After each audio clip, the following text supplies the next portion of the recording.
Hello, and welcome to the Morgan Latif Presents podcast. On this episode, I will be speaking with a former C-suite executive from Sealed Air, Sergio Pupkin. We will be discussing lessons in leadership, who were some of his role models throughout his career, and we'll also deep dive into topics such as his philosophy around leading global multicultural teams, as well as the importance of building long-lasting good habits. Sergio brings a wealth of experience leading monumental M&A projects, spearheading strategic sustainability initiatives, and also throughout his career, he's lived in different corners of the world as well. He is a true class act and an inspiration to so many within the global packaging industry. There is no doubt that you will take some value from some of the pearls of wisdom that Sergio shares in this episode. So let's get straight into it. Sergio, thank you so much for taking time out today to speak with me. Obviously, I think I've known you now for a few years, but of course, we only finally met in person a couple of months ago in Charlotte. So that was a lovely interaction. But for the people listening, they may not know much about you or may not know you at all yet. So please feel free to give an introduction to yourself and a bit of a snapshot of your career so far. Yeah, that's great. And my pleasure to join you today and feel great about doing this together. Listen, I'm originally from Argentina, but I feel now I earn my badge as a global citizen. And a global executive. I have a 30 years career in business to business, mostly abroad from Argentina. Lately, a year back, I naturalized American citizen. I resided in Brazil, in Mexico. I've been 10 years in the Netherlands. And I done business in all those geographies. And lately, from the US, global business. So I learned a number of valuable things that I would love to share during the conversation today. My career spans 30 years in business to business, mostly in driving customer-centric, sustainable, profitable growth, creating competitive advantage, using all the toolbox that I collected over these years to drive strategies. Particularly, 8 years ago, I had this opportunity to join Sealed Air leadership team, where I was until very recently, and then transition from specialty chemicals into the packaging industry. But like I say, always business to business, believing in the value of creating value for the customers, in driving integrated solutions, and how we can use strategy and innovation to drive growth. My last role at Sealed Air, I've been the Senior Vice President and Chief Growth and Strategy Officer. I had a team of 550 people working with me. And lately I joined two boards, a public board and a private board, one with Universe, one with Sterilex. And, excited to be now in this next stage of my career. Amazing. Thank you so much for the snapshot there, Sergio. So look, as you know, the Morgan Latif Spotlight podcast in recent times has been largely centered around lessons in leadership. But I like to go off somewhere along the line on some tangents, perhaps along the way. So, you're someone who's clearly a well-experienced executive, lived all over the world, as you just highlighted, and also led global teams. So, really appreciate you willing to share with us, some of your experiences and some of your stories. And I think maybe to begin with, it would be really interesting to understand from your perspective, Sergio, who across your career, who's inspired you the most? I would give you a non-so-typical answer to that question, only because typically people say, was this leader, was that person? And I would like to say that my biggest inspirations were my teams, the teams I was working with. When you have the honor to have, great leaders joining you, and when you hone a little bit the skill of putting together high-performance teams, You are joined by incredible people, and then each one of them is an inspiration to you. Each one of them pushes you into, working harder to make them successful. I believe leadership is about making people successful. Some people say leadership is followership. I think that is the opposite way. Leadership is about making people successful around you. It's about, being less ego and more successful. So when I think about that question, I think about the people that work with me, each one of them bringing their best every day and joining with an attitude, with pursuing a purpose in business, but also be willing to develop their talent to the best of their abilities to perform at the maximum level every day. Those, I think, is my best source of inspiration. There is plenty of great leaders in business that you can look up, and I think those are great. But where I extracted most of my energy was the people that was working with me, partnering day to day, and I had the honor of coaching and get them to deliver their best. Amazing. So it's a good insight to your philosophy there about your belief system when it comes to leadership and not followship, as you mentioned. And I think that's super humbling to begin with, but also, that resonates with me personally also. But do you have people, role models, maybe outside of business, away from the professional life, if you like, that have inspired you along the way, whether this be, athletes, motivational speakers, life coaches, anything like that? I'm keen to scratch beneath the surface and understand a bit more about your perspective on those kind of people. Yes, of course. I admire a lot of people in sports, a lot of people in business, but the stories that usually get me going are those where people goes from low to high, from they build themselves. Maradona, or like a soccer player that started with nothing and ended up being the best of the world, or people like Usain Bolt, the runner, people that, if you can extract that this is people that devoted their lives to hone their skills, to work very hard, to really be their best, those are typically role models. When I see guys like Michael Jordan, people that really worked for it and they were willing to, put everything in there. The other day, I don't know, did you see that advertising Michael Jordan when he says, he's great because he failed so many times, but he kept trying and keep honing his skill. I think that's admirable, is when people do that. And Nice. I think that we are surrounded by great examples every day. People that drive sustainability, people that drive businesses for the purpose of the businesses.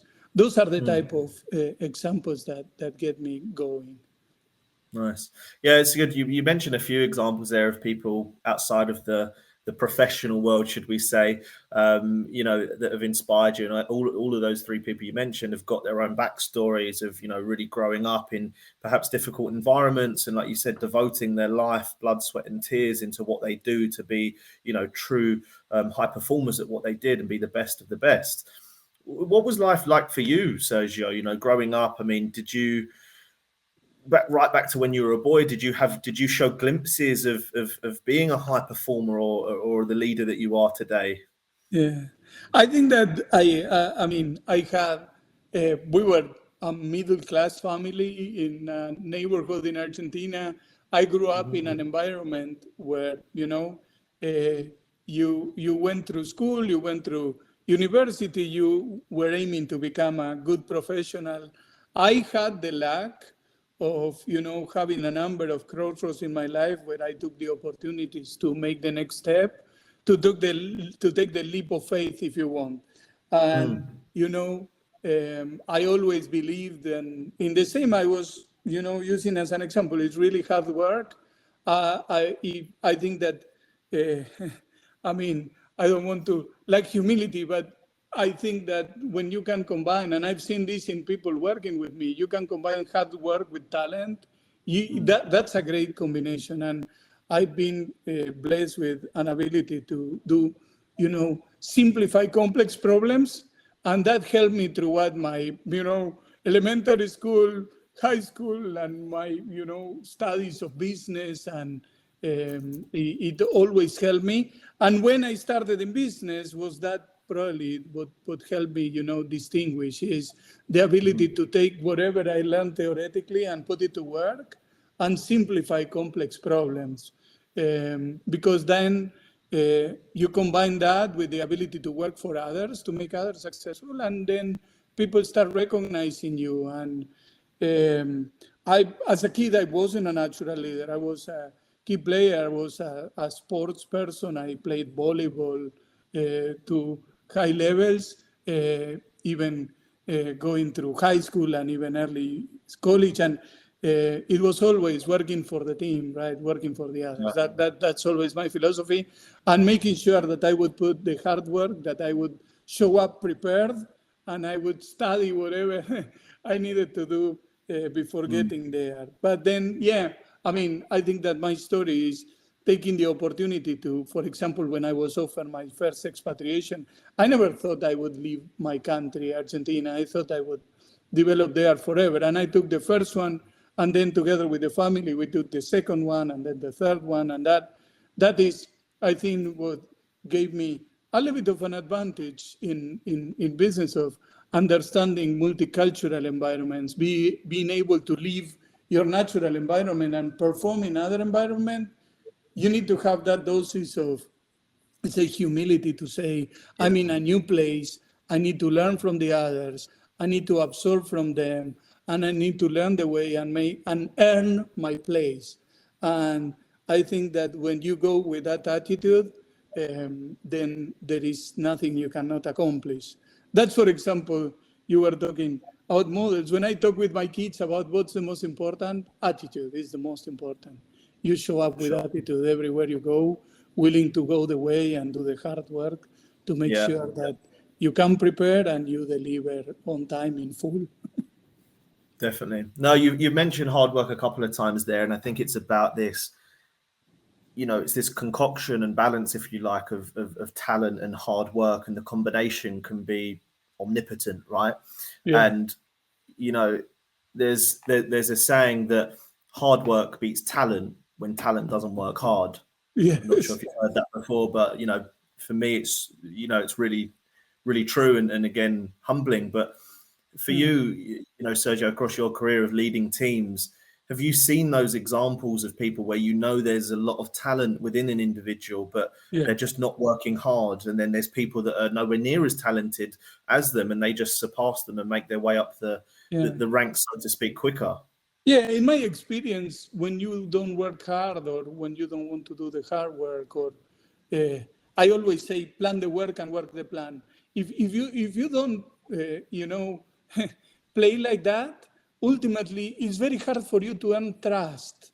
And, working in large corporations and going through the corporate ladder is a lot about earning the trust. It's about becoming trustworthy. It's people knowing that they can rely on you, that the ball will not drop if you are there. And I've seen examples like that. And but I think that the people that go the long way, the people that have longer lived careers, are the ones that really, understand how to put the effort there. It's not just to reap the benefits. You harvest when you see that. You don't go there just for harvesting, right? Indeed.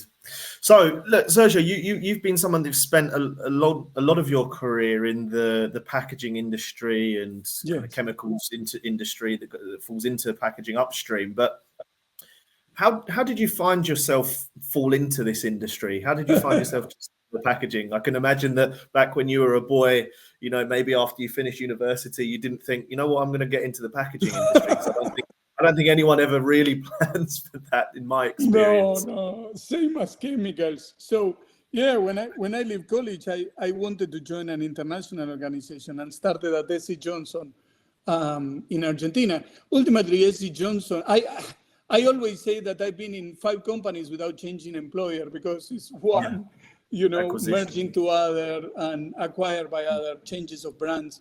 But ultimately, in 2012, Silder acquired Diversey, the company I was in. And I was in cleaning and hygiene, professional cleaning and hygiene, chemicals, equipment, tools. And Silder acquired, and ultimately I remained at Diversey, which became a division of Silder for a few more years. I mean, I was the chief marketing for the institutional business.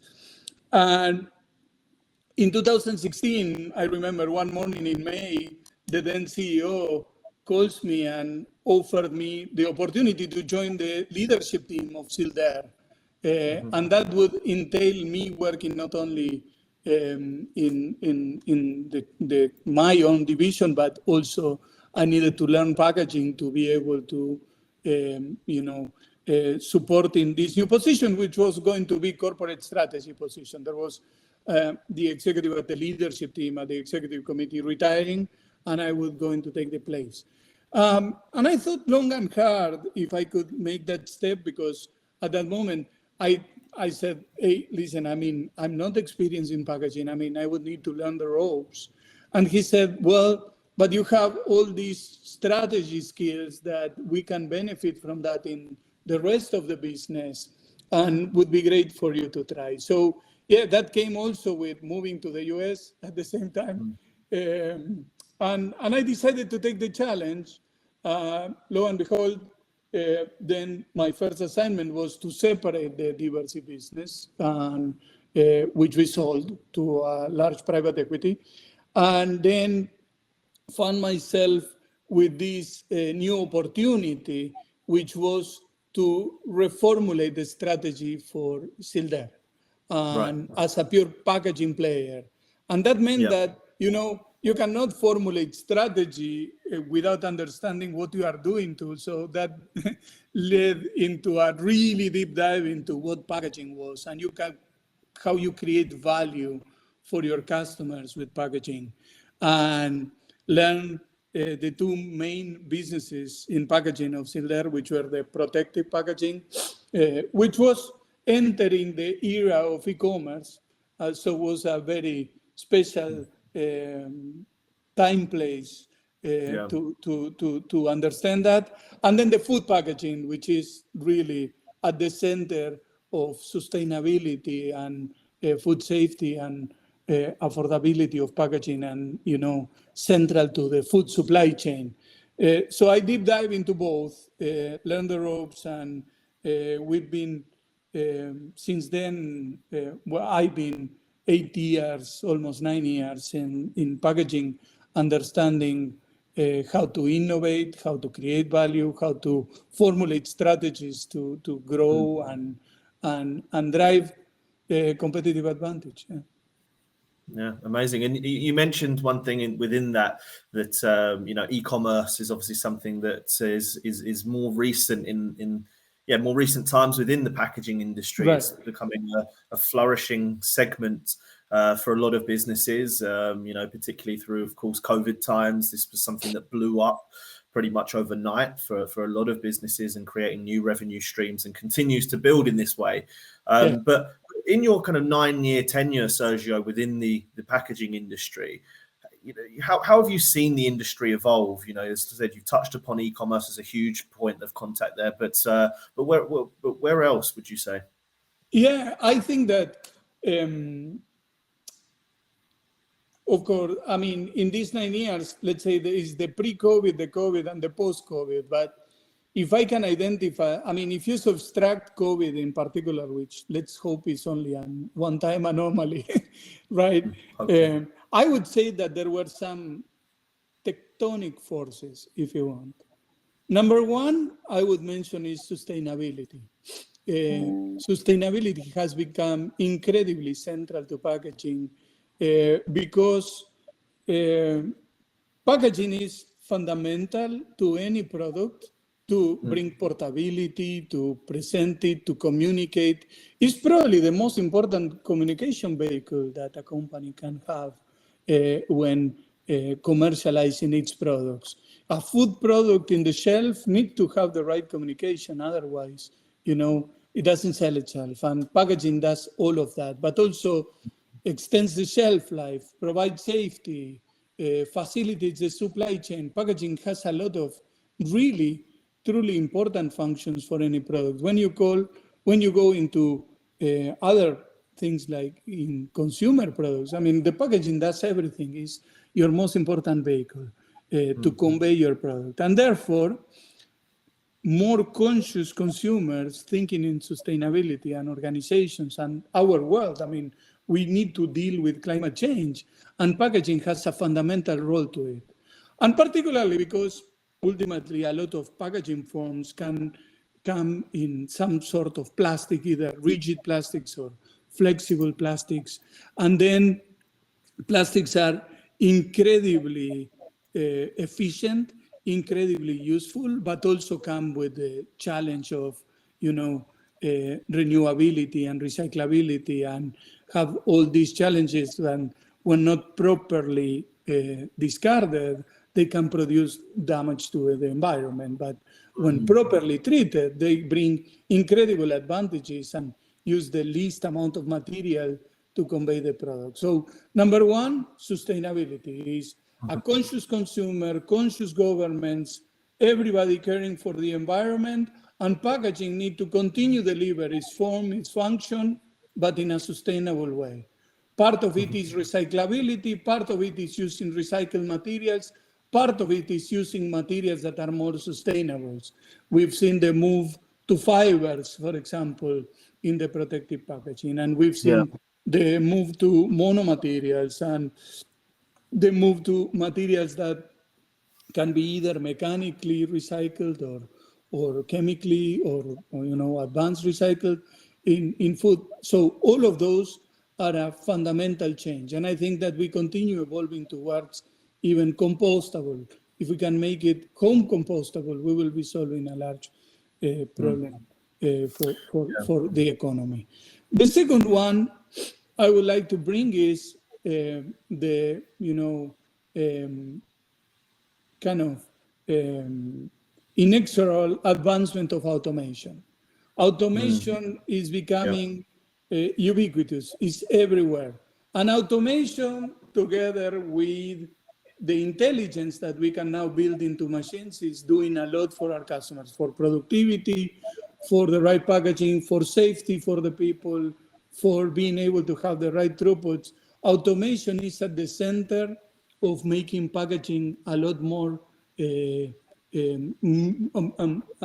let's say, least or minimizing the total cost of ownership, while increasing the safety, while in the throughput, and enabling customers to do more with less. So automation in itself, we learn in packaging that cannot do the play. You need to have the right combinations of materials and machines because they always play together. And then you need to have a service that keeps that going so you have the maximum uptime. So we have seen a lot of advancement into that, and this continue to happen. Is the advancement in processing the food, is the advancement in packaging, and is the advancement end of line, and everything you can doing to becoming more intelligent or bringing intelligence to all that process. The third one is the disruption of the retail chains and how consumers consume their products, and what e-commerce brought, and the role of protective packaging into that. And then that combines automation, sustainability, combines everything, if you want, has changed the way in which you do packaging and how we package, and the roles of primary packaging and secondary packaging and branding and communication. So I would say those three are, in my view, at the top of the three changes that has driven a lot of what we are seeing today in the packaging industry. Yeah, I completely agree. I think the evolvement of all three has been huge and continues to rise. I think for me personally, in particular, I think the constant evolvement of technologies and innovations with products that are being created. And of course, we're, in the packaging world, we're in a very largely and very highly regulated working environments, right? And laws, legislations are changing on a regular basis, and people need to be able to pivot very quickly in order to meet these demands and expectations, and meet customer needs, etc. So for me, it's mind blowing. Every year it's constantly moving, even quicker than that. And I think you've nailed those three pretty well. And I think on the topic of evolvement, I would say, going from kind of diversity into Sealed Air, being part of one of the biggest global packaging businesses, right? Over 16,000 employees, close to 5 billion revenue, right? Being part of the C-suite organization there, how did that change for you, going from diversity into that kind of environment, being part of that C-suite leadership team?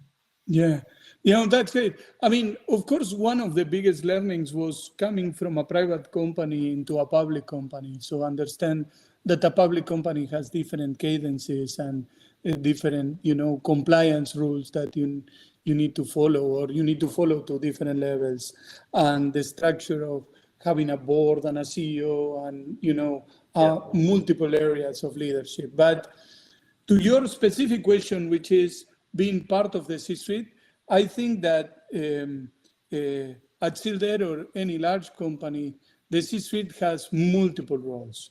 But the more important one is that you are there to drive growth of the company, and growth in the company can only happen, and particularly in packaging environments, which sometimes are more, stable markets. Growth will happen if the areas are working really integrated and in unison. So my area, for example, which was strategy, marketing, R&D, sustainability, we had this role where we needed to make sure that the products are ready to go to market, that the innovations are ready to go to market, that we are up to date, that we were supporting all of the supply chain to get there, that we were formulating strategies that can be executed, and then working and partnering with the people, that is facing the customers to make that successful, to make sure that these are practical strategies. These are things that can really drive and command the value.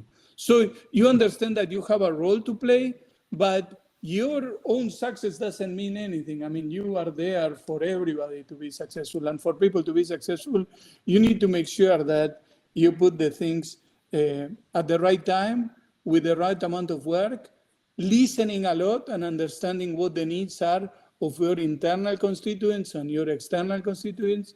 And then the other one is that being able to have a number of shared things across the C-suite. Number one is purpose.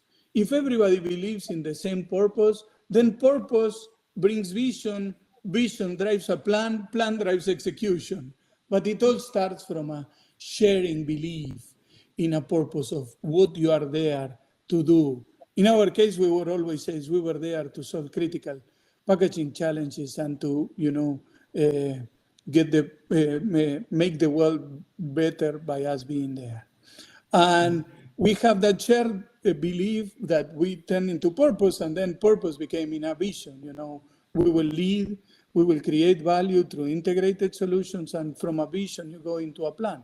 And that plan has market-based plans, has product-based plans, has technology-based plans, has a number of initiatives that you say, how I transform all of that into growth.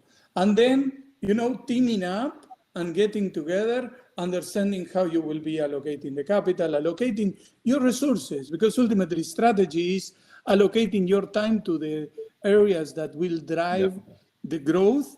That's something that you can rarely do by yourself. It's something that you need to do as a team. So the C-suite has some responsibility. And I would say last, but definitely not least, one of the biggest responsibilities of the leadership team is to develop the pipeline of talent. I mean, you can have assets, innovation, capital, you can have everything, but the real blood of the business, the real fuel of the business is the talent.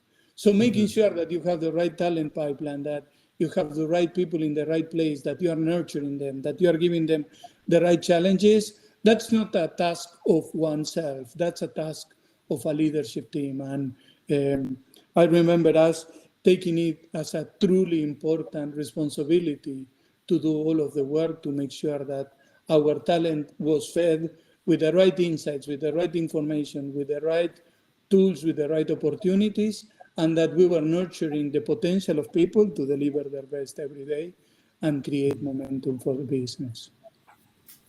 Yeah, that's a really interesting point. You know, it is so important to have correct planning measures in place, right? Because it's not, you know, things might be going great now, but you know, it's about being agile, right, Sergio, and looking further ahead. You know, okay, well, who's going to be potentially retiring in the next kind of few years, and do we have the successor in place at the moment? Do we need to outsource that? You know, what does the next kind of 5-year plan look like for the new person that would come in? Or do we need to change our approach? You know, are we kind of, as a business, culturally changing in certain geographics, or our approach to sustainability is, of course, always evolving, as we've spoken about. So, you know, there's so many kind of sliding scales here that can impact that decision making. And I think the decision making for the talent pipeline and for the future leaders of the business has to be nailed on, because if you make one wrong move, that can take you 10 steps back, as I'm sure you've probably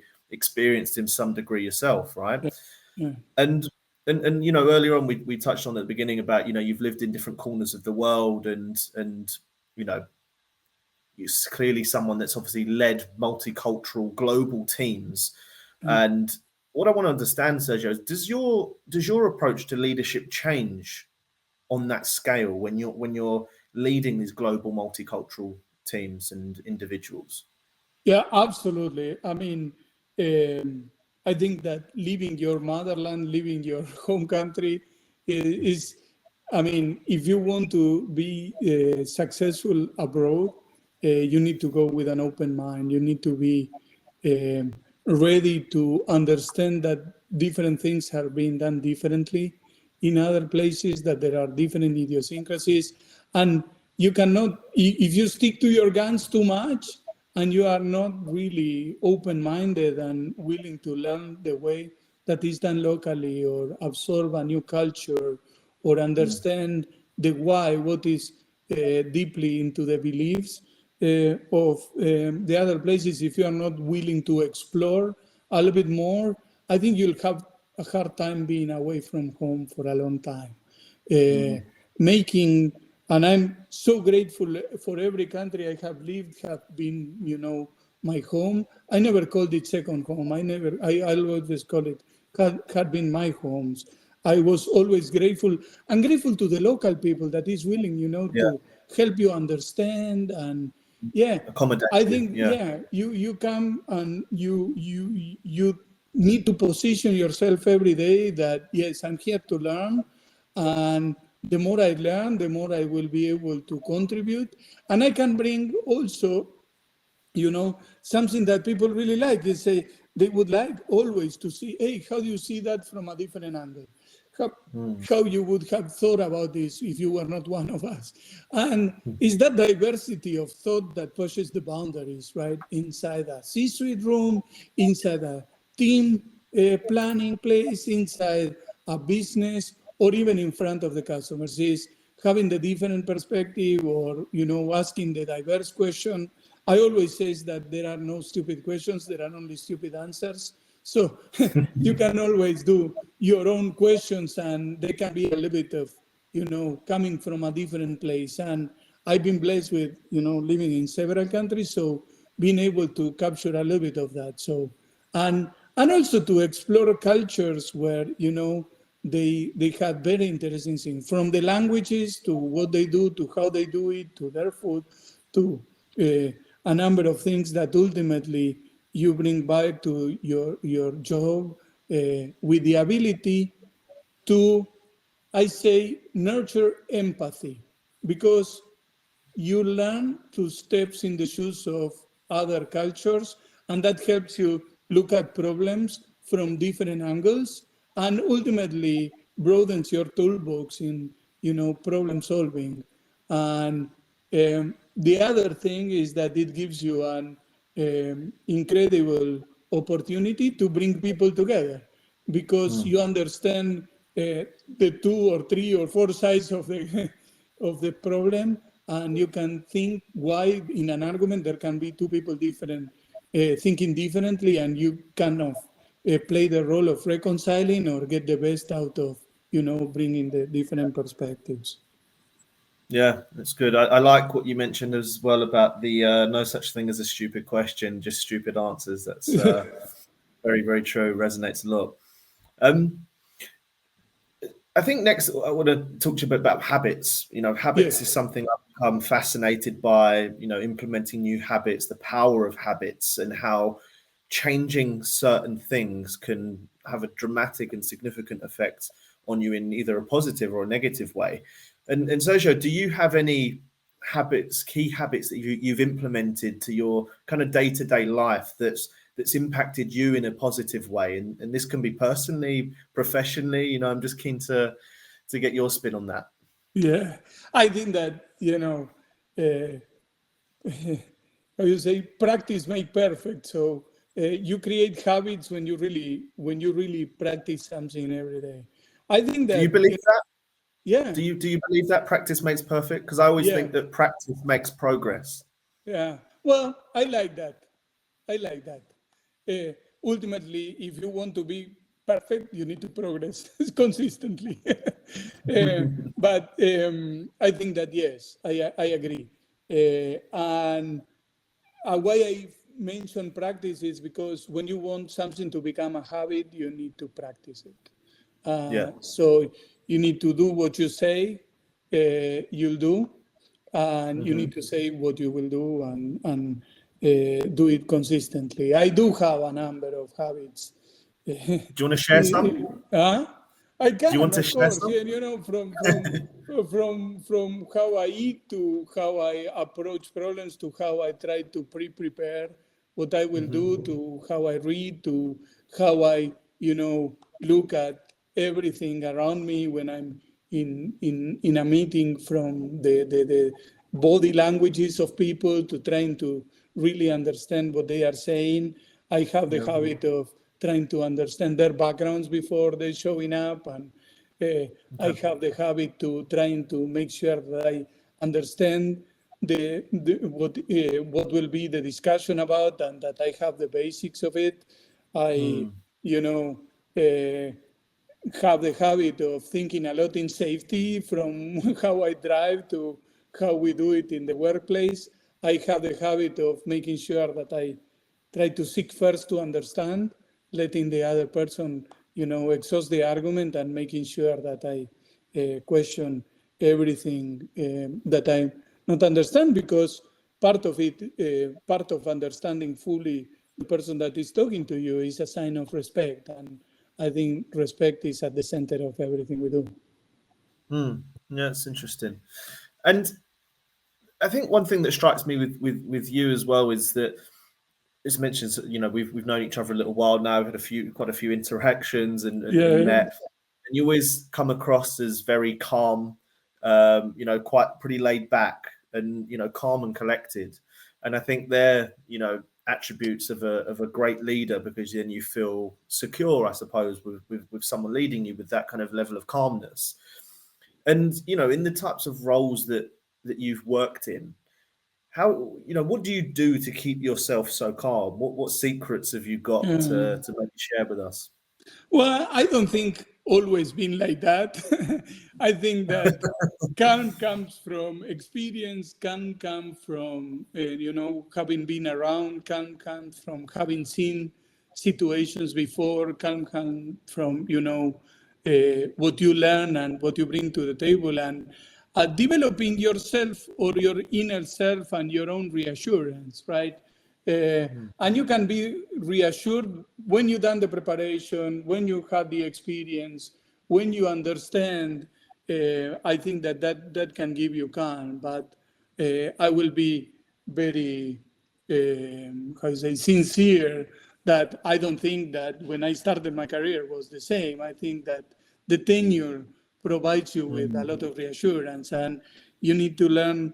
If you are a young executive, you need to learn to be comfortable around higher management, comfortable around boards, comfortable around external audiences, and being able to face that. But then there is the conviction that,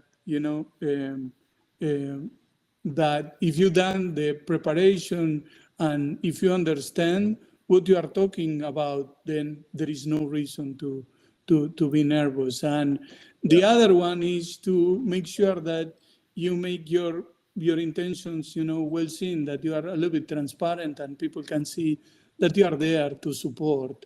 And, many can say, hey, I'm here to help you, but the most important thing is being able to act in consequence so people can see that your actions follow your words. Otherwise, it's pure words, right? Yeah. I think one of the most powerful habitual states that one can train themselves to fall into is learning to be comfortable being uncomfortable, right? I think getting outside of your comfort zone is growth mode, right? It's where we as human beings grow the most. So I think that ties in nicely to your last point there. And look, maybe Sergio, one final question before we perhaps sign off. Yes. What does the future look like for you? What ambitions does Sergio have to still complete in your career before you put your feet up, so to speak? You've obviously just recently joined a board, right? And you're a board member once again. So, that's obviously keeping you busy somewhat. But yeah, talk to us a little bit, before we sign off. What does the future look like for you? What ambitions have you got left to tick off? Let me start by saying, number one, yes, I think that I'm getting the gist of being at boards and move from executive to governance. And from executive to governance, there is a common thread, which is the coaching, is the being able to work with your CEO, is being able to work with his leadership team to kind of transmit your experience and helping them. I always say doing the right things and doing the things right. And if you can help those teams doing that, then you can add a lot of value. Certainly, I'm open to join more boards, and it's one of the most interesting things that I can do. I always think that I'm looking for an opportunity to get a new challenge. I mean, after a long career, for me, the challenge is way more important than the position, right? And challenge means that needs to be a business with the right purpose. Challenge means that you have the opportunity to do transformative things, either from a board perspective or from an executive perspective.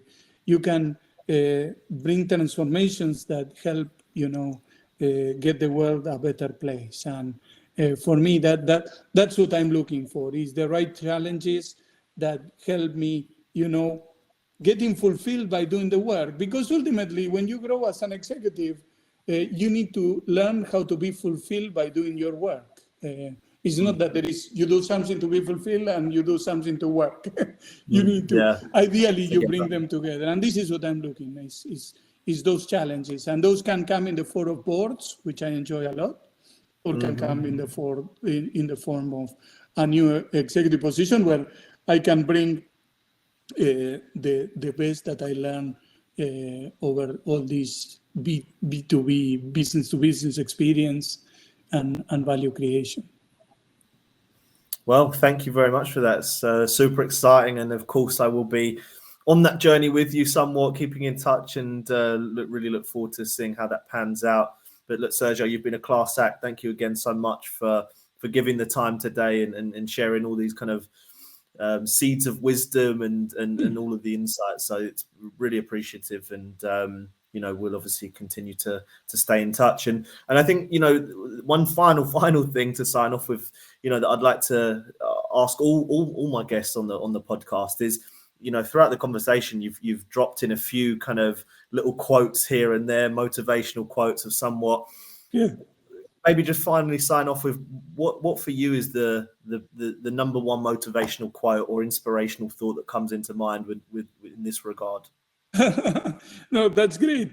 I mean, I use one more that I always say: one eye on the microscope and one eye on the telescope, is having the vision of where you're going, but having the small vision on the execution and on the day-to-day.